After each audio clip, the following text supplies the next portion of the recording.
A few moments later.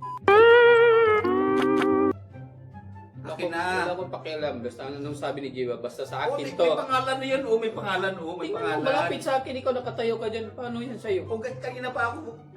Uy, nakaano na. May mark ka na yan.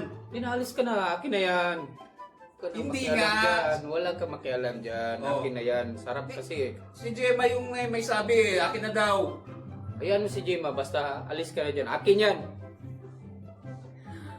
Ops, teka lang. Bago po kayo mag-away, siguraduhin nyo muna na dapat pag-away ng isang bagay. Isipin nyo muna kung worth it ba talaga yung pag-awayan. O nga no. Oh, eh, ba't ka wala dito? Saan? Saan ang burger? Tara, kain. Yes, to si Julius eh. May saan tayo? Susunod na kainan. Humanda kayo. Tingnan ko kung may iiwan ako sa inyo.